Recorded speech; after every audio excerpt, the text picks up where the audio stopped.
एक common investor जब mutual fund में इन्वेस्टमेंट की बातें करता है और फंड को शॉर्टलिस्ट करने की कोशिश करता है, तो सबसे पहले पैरामीटर वो CAGR को रखता है और उसके बेसिस पे वो फंड को सिलेक्ट करता है। और सामान्य अवस्था में हम कहते हैं कि म्यूचुअल फंड में अच्छे रिटर्न आप चाहते हैं तो टाइम हॉरिजन कम से कम 8 से 10 साल रखिए। तो इसी पॉइंट ऑफ व्यू की कॉमन इन्वेस्टर्स के इसी पॉइंट ऑफ व्यू को ध्यान में रखते हुए हमने ये एनालिसिस की है और हमने इस एनालिसिस में कुछ फंड्स को सेलेक्ट किया है, कुछ वैसे फंड्स को सिलेक्ट किया है जिसका 10 ईयर CAGR कम से कम 20% हो, 5 ईयर CAGR कम से कम 15% हो और 3 ईयर CAGR कम से कम 40% हो और 1 ईयर रिटर्न कम से कम 13% हो।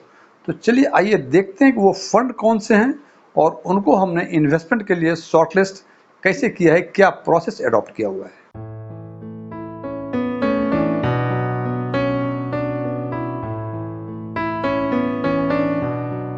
यदि मेरा ये वीडियो आपको पसंद आए, इसको लाइक करें, अपने फ्रेंड्स के साथ शेयर करें और आप यदि फर्स्ट टाइम हमारे चैनल को विजिट किए हैं तो इसको सब्सक्राइब करें और सब्सक्राइब करने के बाद बगल में जो बेल आइकॉन है उसको जरूर दबाएं ताकि हमारे नए वीडियो की नोटिफिकेशन आपको लगातार मिलती रहे।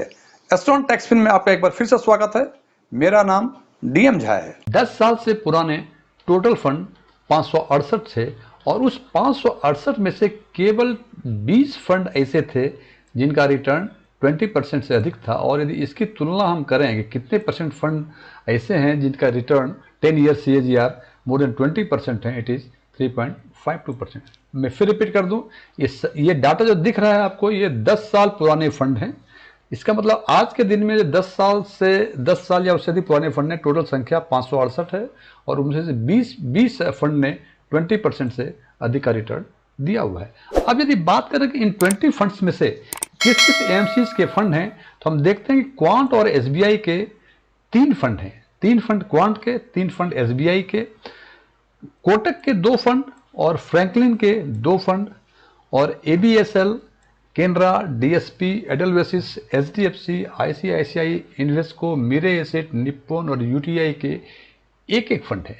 अब यदि, चूंकि ये बातें हम इक्विटी सेगमेंट्स की बात कर रहे हैं, अब यदि इन 20 फंड्स का सेगमेंट वाइज यदि बाइफर्केशन देखें तो हम देखते हैं मिड कैप के 6 फंड हैं, स्मॉल कैप के 5 फंड हैं, टेक्निकल के 3 फंड हैं और लार्ज एंड मिड कैप के 2 फंड हैं और ELSS, इंफ्रा, मल्टी कैप और फ्लैक्सी कैप के एक एक फंड हैं। तो हम देखते हैं कि इसके हिसाब से सबसे अधिक फंड जो शॉर्टलिस्ट हुए हैं इस 20 फंड्स में से सबसे अधिक मिड कैप के हैं, उसके बाद स्मॉल कैप के हैं, मिड कैप के 6 और स्मॉल कैप के 5।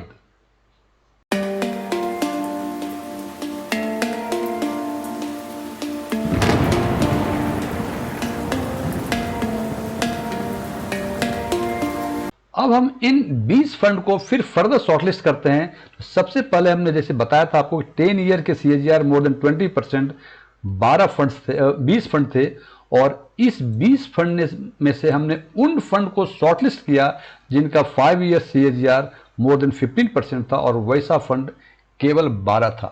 फिर इन 12 फंड में से हम उस फंड को सेलेक्ट किए, शॉर्टलिस्ट किए जिनका 3 ईयर CAGR मोर देन 40% था और इस तरह के फंड हमें 6 मिले। अब हमें ये देखना है कि वो 6 फंड कौन कौन से हैं। वो 6 फंड हैं निप्पॉन के स्मॉल कैप, SBI के स्मॉल कैप, क्वांट का फ्लेक्सी, क्वांट का एक्टिव, क्वांट का टैक्स फंड और क्वांट का स्मॉल कैप।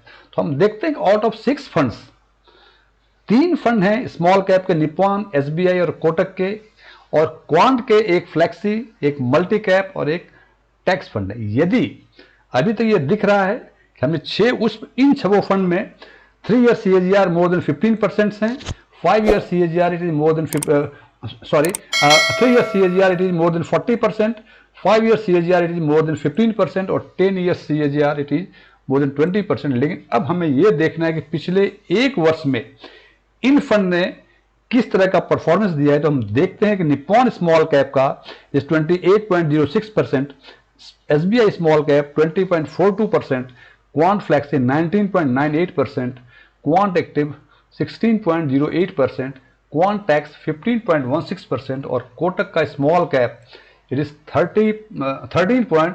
0.06%। मैं खुद अपने व्यक्तिगत रूप से मैं ये समझता हूं कि यदि 10 ईयर CAGR 15%, 17% के आसपास यदि मिल जाए, it's more than enough. Equity segment की बातें बता रहा हूं, it is more than enough. यहां हम देखते हैं कि 10 ईयर CAGR हमें मिला है मोर देन 20%।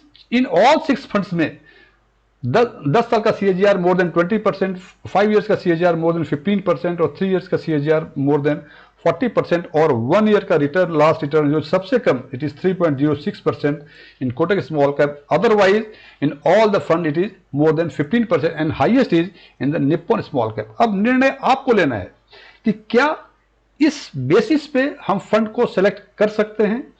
यदि आप टिपिकली आंसर, ये टेक्निकल आंसर पूछना चाहें तो ये केवल इस ग्राउंड पे हम फंड को सेलेक्ट नहीं कर सकते हैं, लेकिन प्रैक्टिकल रूप में जब फंड को सिलेक्ट हम करते, शॉर्टलिस्ट करते फॉर इन्वेस्टमेंट, तो ये क्राइटेरिया एक मेजर क्राइटेरिया है। इसी के बेसिस के बाद फिर हम रिस्क एनालिसिस करते हैं, तो on that ground we can select. अब निर्णय आपको लेना है कि इन 6 फंड में से आपको किस फंड में, बिकॉज ये डिफरेंट सेगमेंट्स के हैं, स्मॉल कैप के हैं, फ्लेक्सी के हैं, मल्टी कैप के हैं और ENSS के हैं।